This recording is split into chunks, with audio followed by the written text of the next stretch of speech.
Hello. Hello, I'm Grace. I'm Stephanie, and we are from crazykoreancooking.com. Today we're going to show you everything you need to know about Eagen fermentation and storage container. Are you excited? Yes. So what could Eagen containers could be used for?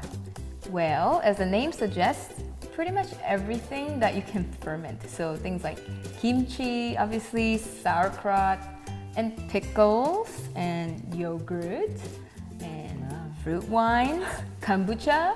Also, you can store anything that requires airtight storage. So things like salad, vegetables, dried foods like tea leaves, coffee beans, cereal, yeah. and even pet food, actually. So you could pretty much keep everything fresh in these containers, including those fresh squeezed fruit and vegetable juices. Yeah, of Really? course. And then this will keep the texture, color, and nutrients as well? Yeah, Sounds like a magic container to me. they look pretty similar to other containers, but the secret is actually inside. So if you open this, Okay. there's another lid in here. It's inner lid, and there's a valve in the middle. So you would place food in here, whatever you want to keep fresh or whatever you want to ferment, and then you place the inner plate in here, and then push it down. Do you hear the sound? Yeah. And so as I push it down, it's sucking out the air. It's pushing out the air. Yeah. Okay. And then, so I push it down until the inner plate meets the food. And then I just simply close the valve. Oh, yes. And that's it. It's airtight. And obviously there's another lid, so it's even better, right?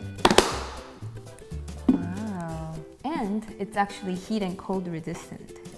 Oh, so can you put hot water in this container? Absolutely. And it'll be fine. And you can also put in the freezer as well. So I know there are a lot of people out there who's concerned about BPA in plastic nowadays. What about these yeah. containers? Are they safe? Yes, they are BPA free, also free of DHP and lead.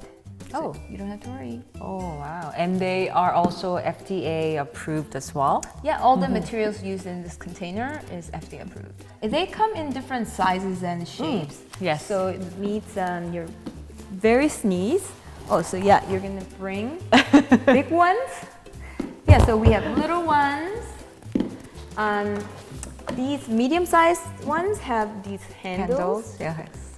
Okay, so there's this one. So little ones are good for small families or something you want to keep a small amount. And then these go up in sizes. This one's kind of good size for making kimchi because usually you make maybe more than 2 heads, right? So this is good. And then we have these giant ones. These are for hardcore people who love kimchi or who love sauerkraut. Whatever it is, they have to have lots of it. And actually, these large ones, if you can see, it's a little bit different. It has actually mid-opening, like this. And the idea is that because it's so big, you don't want to take the inner plate out and in and out so much, right? So you just take this out and you scoop out whatever you need. Yeah. Some people buy a large quantity of like pet foods, for example. You can keep in big container like this, or flour or anything you buy in large quantity. Or kimchi, right? Yes. This would be perfect for kimjang. Yeah. Kimjang is what Koreans do traditionally in winter. So they make hundreds of kimchi. They gather all their families or neighbors and they make hundreds of kimchi together, and it's called kimjang. So let's see how to use this container for kimchi, since kimchi is the star fermentation food. Of course. By the way, if you'd like a kimchi recipe, you could always visit crazykoreancooking.com. Lots of kimchi recipes there. So let's say we finished it. All you have to do is That kimchi looks so good. you first pet the baby. You gotta give love. And then you just simply place in the container. There's one, there's another one. Can you smell it? Yeah. It's pretty powerful, right? It's very potent. Yeah. So good thing about this container is that because it has double lids, it has inner lid and another lid, it actually prevents all the smell from filling the whole room or the fridge, which is really good. I mean, I love kimchi, but come on, smell is pretty potent, right? Yes.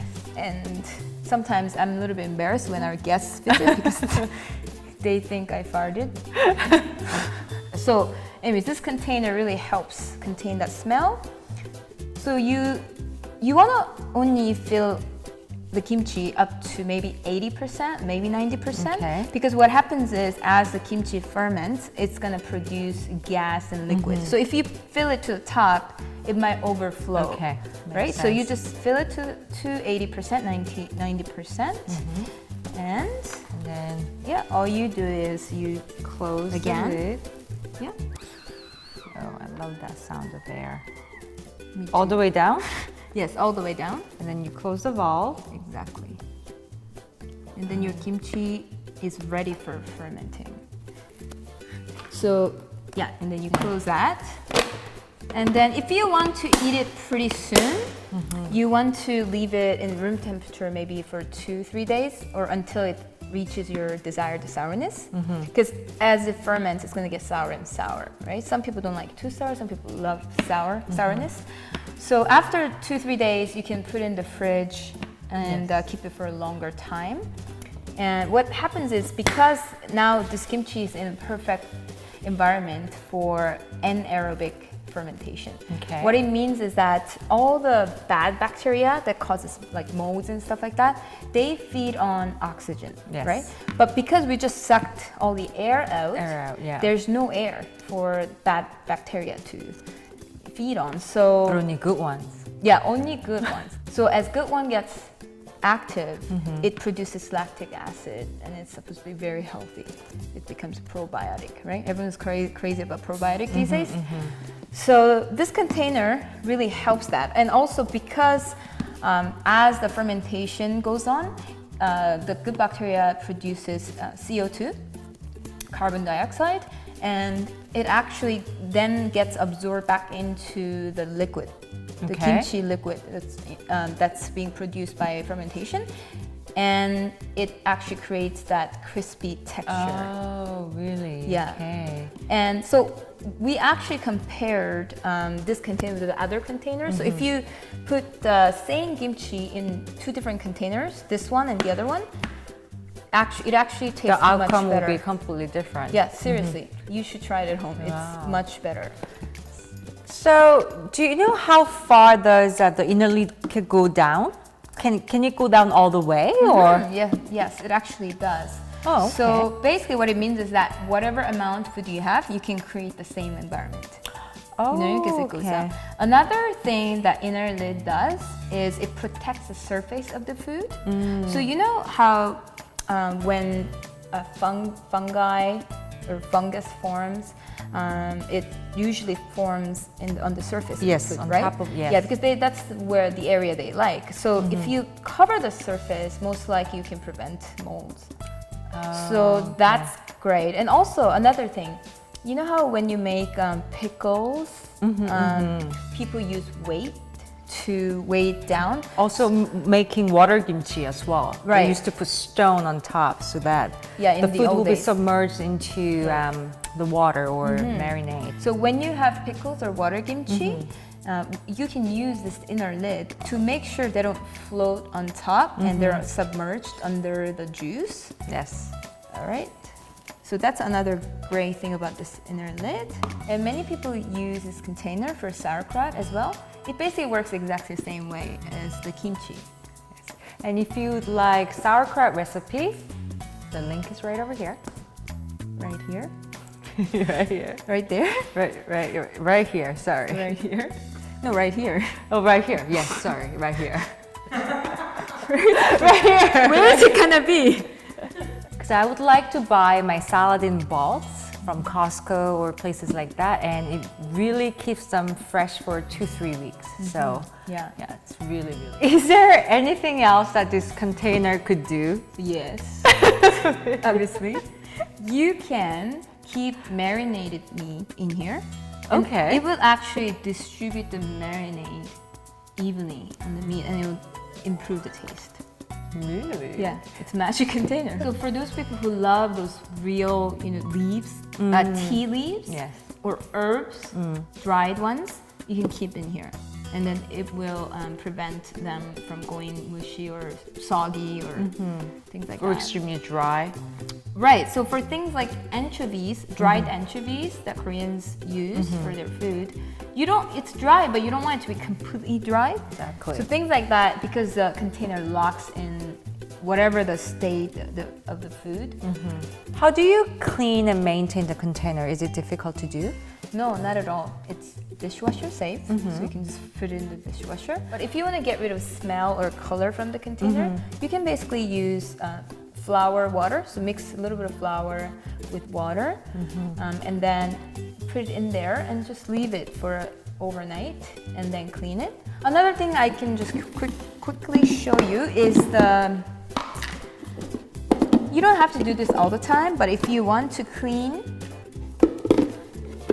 thoroughly, these things actually come out, these rubber things around the inner plate. So you can even clean these. Okay, and then sometimes if you use it a lot, the rubber bands may kind of bend up. All you have to do is just flip it and then put it back on. Okay. Just to keep that resistance. All right. Other than that, it's really easy.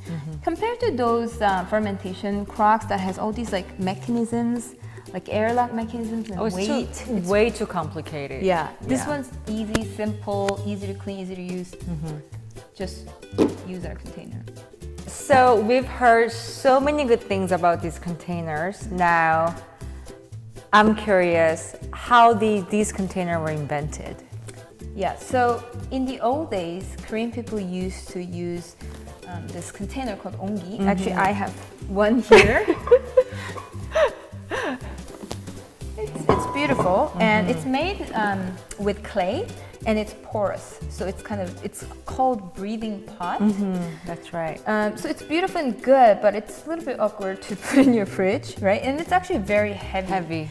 And breaks, if you drop and things like that. So the inventor of Mijen container, he loved the principle of Idea ongi, of, but he wanted to make it easy to use. So Brilliant. So this works in a very similar way because it's made with high quality plastic that's actually porous. So it's kind of like breathing pot, but also at the same time it keeps the oxygen out. So it works very similar to ongi, and that's actually the reason why the first original ones are this clay color, because they actually mixed in real clay. Oh, really? With plastic, yeah. Oh. If you'd like to find out more about these containers and discover lots of great recipes for the container, please visit magiccontainer.com. And These are magic containers. yes, thanks for watching. Until next time, don't forget to do something crazy!